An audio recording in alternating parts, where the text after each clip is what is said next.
한 청년이 예수님께 영생을 얻으려면 어떤 선한 일을 해야 되느냐 그렇게 질문하는 장면이 있습니다. 예수님께서 1초의 망설임도 없이 계명을 지키라 그렇게 응답을 하셨습니다. 그러자 이 청년이 어느 계명을 지켜야 됩니까? 또 이렇게 질문을 합니다.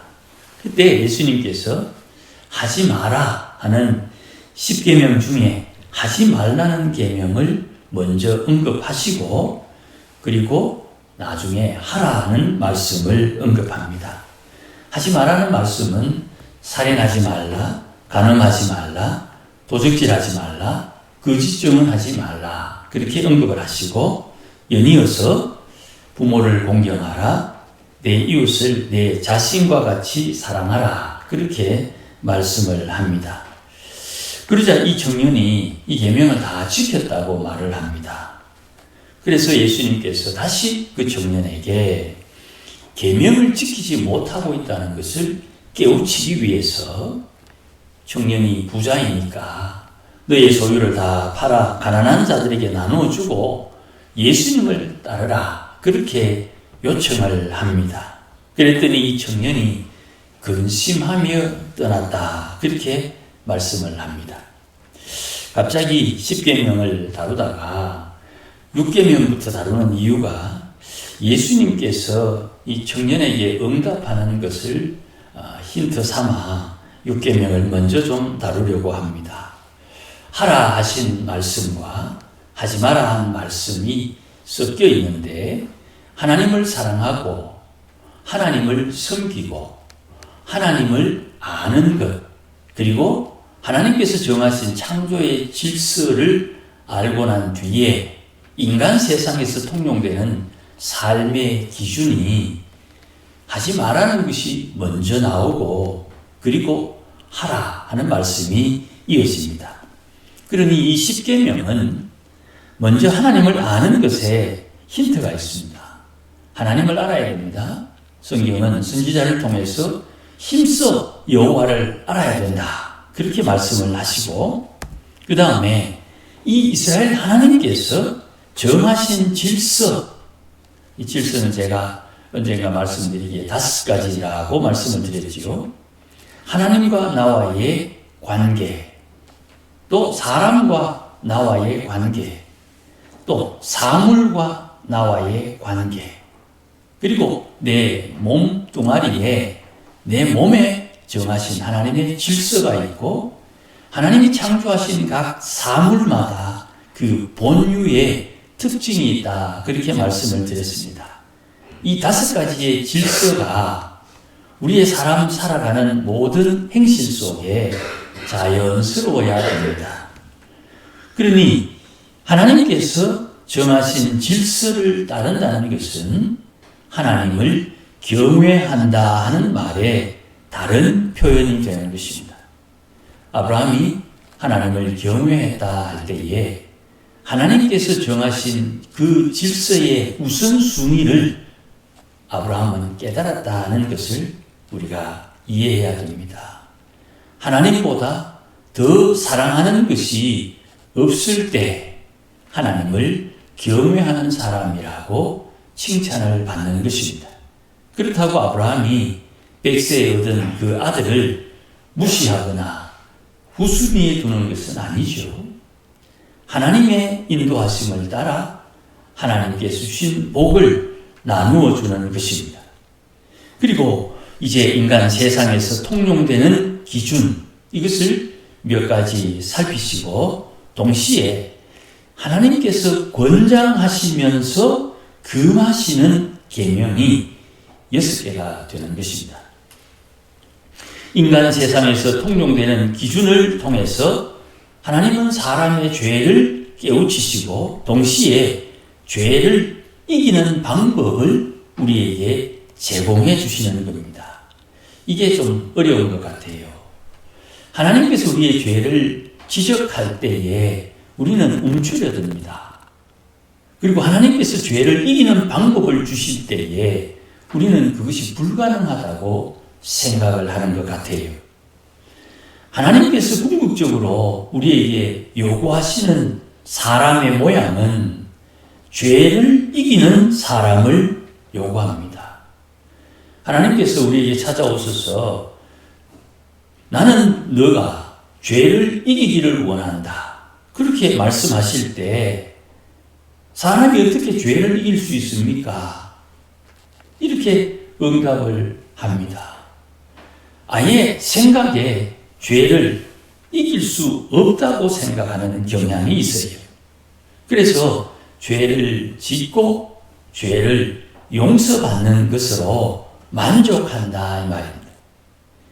그런데 십계명은 우리가 죄를 이길 수 있는 존재로 만드는 하나님의 방법이라는 것 잊어서는 안 됩니다.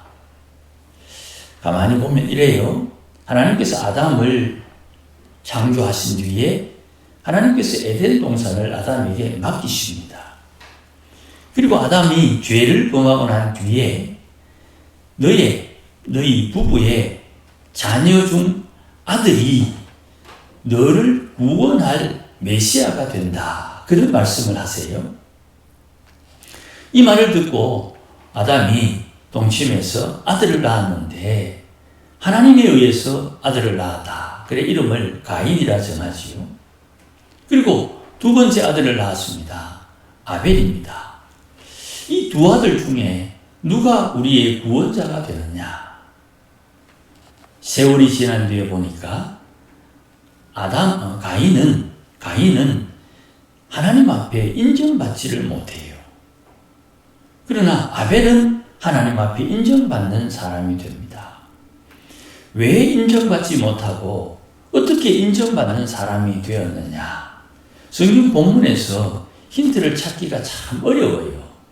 그런데 살인죄가 드러나고 난 뒤에 보니까 아벨은 자기의 화를 조절할 수 있는 사람이었다는 것이 발견됩니다. 가인은 자기의 화를 조절할 수 없는 사람이 되었어요. 구원자는 하나님 앞에 자기의 본능을 제어할 수 있는 사람이 구원자가 되는 것입니다. 하나님의 뜻을 이루기 위해서 자기의 상황과 형편, 자기의 의지를 하나님의 뜻을 이루기 위해서 꺾을 수 있느냐? 이게 메시아의 가장 근본적인 자격이 되는 거예요. 세상의 사람 다 지 마음대로 삽니다. 세상의 사람들이 자기 마음대로 살면서 뒷감당을 못할 것 미리 염두에 두고 조심스럽게 사는 거예요. 죄를 이길 수 있느냐? 죄를 이길 수 있는 사람으로 하나님께서 사람들을 만들기 위해서 계명을 주시는 거예요. 오늘은 세상 속에 통용되는 기준 중에 첫 번째 살인에 대해서 살필 것입니다. 이 살인에 대한 이야기의 십계명에는 내용이 아주 짧아요. 그런데 산상수훈에 예수님께서 이 살인죄에 대한 이야기를 오늘 본문 5장 21절에서 26절에 다시 설명을 해주세요. 계명에는 살인하지 말지니라 이렇게 되어 있는데 그 계명의 말씀을 출애굽 세대는 충분히 이해하는데 세월이 지나고 난 뒤에 우리 시대는 더더욱 살인하지 말라는 말을 하나님의 의도와는 상관없이 생각하는 경향이 있어요. 오늘 본문에 옛사람이 말하기를 살인하지 말라. 살인을 하게 되면 하나님의 심판을 받게 된다는 것을 전통적으로 교육을 받아왔습니다. 또 계명에도 그렇게 언급을 해줍니다. 그런데 예수님께서 그 살인에 대한 내용을 확실히 다르게 정리를 해주시는 거예요. 왜 살인하지 말아야 됩니까? 우린 전통적으로 하나님의 형상으로 사람이 지음을 받았기 때문에 하나님의 형상을 훼손하는 일은 죄를 범하는 것이요. 사람을 죽이는 것은 하나님의 생명을 함부로 훼손하는 일이니 하나님 앞에 심판받는다는 것이 교리적으로 대부분 정리가 되어 있습니다. 그런데 오늘 본문의 내용은 그 교리보다 조금 더 심각하게 예수님께서 언급을 합니다. 먼저 노하는 자마다 심판을 받게 된다, 그렇게 말씀을 합니다. 화를 낸다는 말이거든요. 노한다는 말은 이 노할 노자가 이 노예에게 화를 내는 것을 말합니다. 사람들이 예전에 지금 우리 시대는 그런 경우가 없습니다만 노예는 사람으로 취급하지 않았어요. 로마 시대에는 이런 말도 있습니다. 노예는 말하는 짐승이다. 사람의 말을 알아듣는 나귀다. 그런 표현이 있어요. 그러다 보니까 종에게 주인이 화풀이하는 것, 그것을 노한다라고 말을 해요. 화를 낸다는 뜻이에요. 또 분노라는 말이 있지요. 이 분노한다 할 때의 분자는 끓어오른다는 뜻이 있어요. 물이 끓을 때 화르르 끓어오르죠. 그러니까 분노라는 말은 화가 끓어오른다라는 말의 뜻이 되는 거예요. 자, 여하튼 왜 화를 냅니까? 화를 내는 이유를 좀 묵상을 해보면 내 마음대로 안 되니까 화가 나는 거예요. 이건 굉장히 중요한 겁니다. 세상이 내 마음대로 되지 않을 때 세상을 향해서 화를 내는 거예요. 하나님께서 내 인생의 주인이라고 말하면 좀 불편하지요. 내 인생이 내 거지. 왜 여기 하나님이 나오나? 그런 생각을 하는 분들이 종종 있어요. 하나님께서 내 인생에 간섭할 때에 내가 하고 싶은 대로 못하게 되면 하나님을 향해서 화를 내는 거예요. 인생이 내 마음대로 되지 않을 때 화를 받아줄 사람을 정하고 그에게 화를 쏟는 것입니다. 자식이 내 마음대로 안 되면 자식에게 화를 쏟고요. 내 마음대로 사업이 안 되면 사업하는데 같이 있는 회사의 직원이나 또 주위에 있는 사람들에게 화를 내는 거예요. 단순히 화를 내는 것이 아니라 오늘 본문에는 형제에게 이렇게 조건이 되어 있지요. 형제에게 화를 내는 사람은 심판을 받게 된다. 이 형제가 누굽니까? 하나님을 아는 사람. 하나님을 아는 사람. 우리 시대 말로 표현하면 성도죠. 교인을 말하는 겁니다. 적어도 신앙을 고백하고 세례를 받은 사람들은 그가 세례 공부를 조금 못했다 할지라도 그가 세례 공부할 때 받았던 교리를 좀 잊어버렸다 할지라도 세례 받은 이를 형제라고 말하면 좀 여유가 있을 것 같아요. 형제에게 노하는 자는 심판을 받게 된다. 이게 예수님의 살인하는 1번 기준입니다. 집사라는 직분을 받은 분이 집사님에게 화를 내면 하나님의 심판대 앞에 서는 겁니다. 욥기 1장에 보면 하나님께서 계시고 그 하나님 주위로 천사들이 쭉 둘러서 있으며 거기에 마귀가 와서 하나님과 대화하는 장면이 나옵니다. 그 자리에 심판대에 사람이 선다 이 말입니다. 두 번째는 형제에 대하여 라가라 하는 자는 이렇게 말합니다. 이 라가라는 말이 히브리인들의 욕설이에요. 독사의 새끼들아, 이렇게 예수님께서 바리새인들을 향하여 욕을 하지요. 저주를 말하는 거예요. 형제, 세례받은 사람을 향해서 욕을 하는 사람. 그 욕의 내용은 다양할 수 있겠죠. 그는 공회에 잡혀간다. 이 공회라는 말은 뭐 우리말로 하면 좀 표현이 적절하지는 않을 수 있습니다만은 좀 쉽게 이야기하면 공안, 경찰 말합니다. 천사들이 경찰처럼 질서를 유지하는 천사들에게 놀림감이 되는 거예요.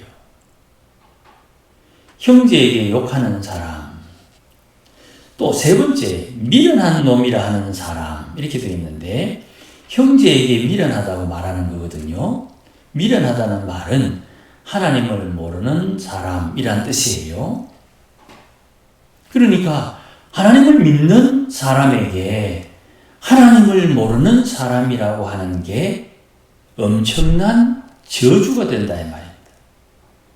내가 하나님을 사랑하고 주를 섬기고 있는데 하나님도 모르는 사람 이렇게 말할 때 이게 엄청난 저주가 되는 거예요. 그는 지옥불에 들어간다. 지옥불에 들어간다는 말이 야고보서에는 지옥의 불이 땅으로 올라온다 이렇게 표현되어 있습니다. 자, 그러면 예수님께서 살인에 대한 정의, 새롭게 기준을 정해 주시는 거예요. 화냈나, 욕했나, 하나님을 믿는 신앙을 부정했나, 요 세 가지를 가지고 살인했다 안 했다를 정하겠단 말이에요. 그러면 성도가 성도를 대할 때에 운신의 폭이 굉장히 좁아지죠. 사람들은 앞에도 말씀드렸습니다마는 인생이 내 마음대로 되지 않을 때 화를 내고요. 손해보면 화를 내요. 억울하거든요. 그런데 하나님의 사람들은 성령의 인도함을 따라야 되지요. 하나님의 사람들은 성령의 인도함을 따라야 되는 거예요. 그런데 사람들은 본능을 따라 살지요. 하나님의 사람들은 본능을 따라 사는 것을 그치고 성령을 따라 사는 법을 배워야 되는 거예요. 신앙생활 10년, 20년의 열매가 성령의 인도함을 따라 살아야 되는 거예요. 성령을 따라 살면 성령의 열매가 마음에 맺힙니다. 사랑과 희락과 화평과 오래 참음과 자비와 양성과 충성과 온유와 절제가 마음의 열매로 맺히는 거예요. 그런데 그 열매는 온데간데 없고 성질대로 예수를 믿는다. 하나님 앞에 다시 살펴야 되는 것입니다. 물론 제가 늘 말씀드립니다마는 오늘 10개 잘못했다고 회개한다고 오늘 당장 10개 다 고쳐지지 않습니다. 성화 10개 잘못했다가 하나님 앞에 회개하고 회개하면서 9개 잘못하고 하나 겨우 고치고 또 그렇게 시간이 지나면서 2개 고치고 3개 고치고 그러다가 또 꽝 돼가지고 10개 다 허물어질 때도 있어요.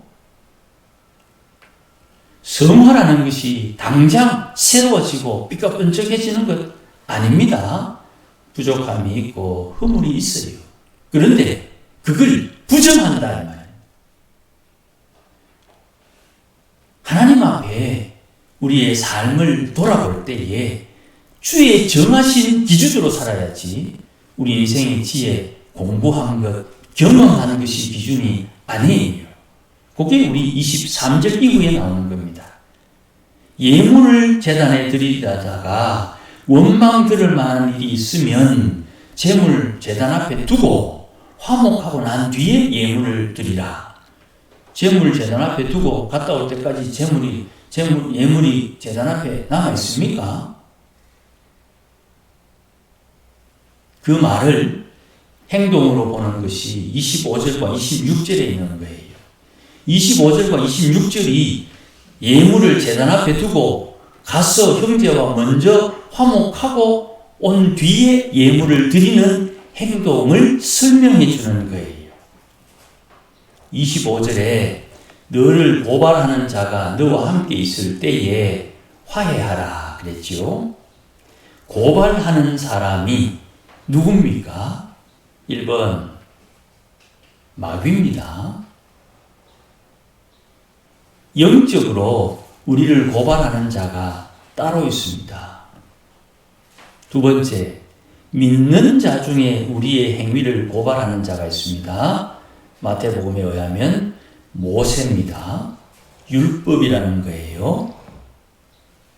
그러니 내가 어떤 일을 할 때 내가 하나님 앞에 어리석은 허물과 죄가 있거든 고발하는 자와 화해해라 할 때 이 화해는 무엇입니까?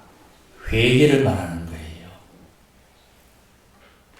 회개하지 않으면 욕심이 죄를 낳고 죄가 사망을 불러온다. 고발하는 자가 재판관을 부르고 재판관은 옥리를 불러서 너를 감옥에 가둔다.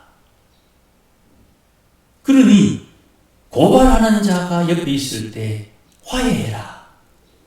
회개하라는 말이에요. 만약에 감옥에 들어가 버리면 한 푼이라도 남김없이 갚아야만 그 감옥에서 나올 수 있다. 읽어보니 내용은 확실히 맞지요. 카드값 결제할 때 1원도 모자라면 연체입니다.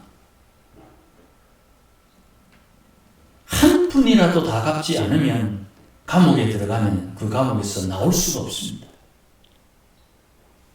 그러니 하나님 앞에 회개는 우리에게 주는 지혜가 되는 겁니다. 교회는 맨날 하는 말이 예수 믿어라. 예수 안 믿으면 지옥 간다. 예수 믿는 우리인데 왜 예수 믿으라 그럽니까? 예수 더 잘 믿어라. 세상에 모든 일들 한 번 하고 두 번, 세 번 하면 잔소리라 그러지요. 교회에 와서는 하나님 앞에 애를 쓰고 힘쓰고 열심을 내어 주를 섬겼는데 또 와서 장로님들 기도할 때, 목사님 설교할 때 회개하라, 회개하라 그러지요. 그 회개가 한 푼이라도 갚기 전에 나오지 못하는 옥에 들어가지 않는 하나님의 지혜라는 말. 용서를 통해서 용서가 오는 거예요. 긍휼을 통해서 긍휼이 임하는 거예요. 주님께서 주신 말씀은 하나님의 사랑이에요. 내 귀에 듣기에 거슬리는 것이라고 저주가 아닙니다.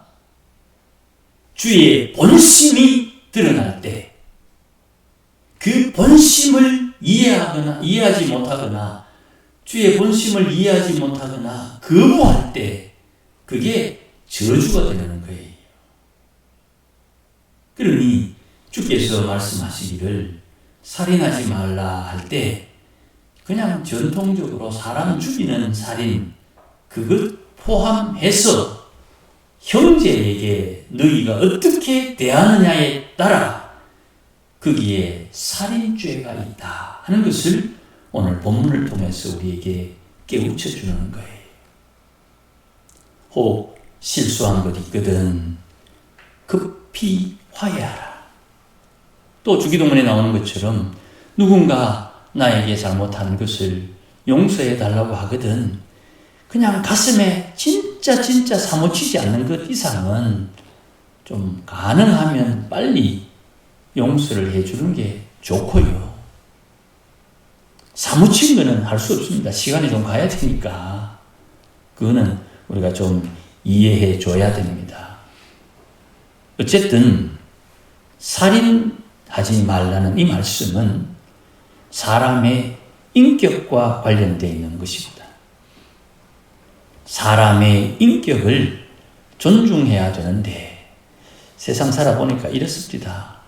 내가 사람을 존중해줘도 이게 존중받는다는 것을 느끼지 못할 때에 참 어렵습니다. 존중을 해줘도 존중받는다는 것을 몰라요. 왜 그러나? 이래 제가 상담자에게 물어봤어요. 존중을 해주는데도 왜 존중받는다고 못 느끼냐 물었더니 존중받는 방법을 모른대요. 그것도 참 어렵다.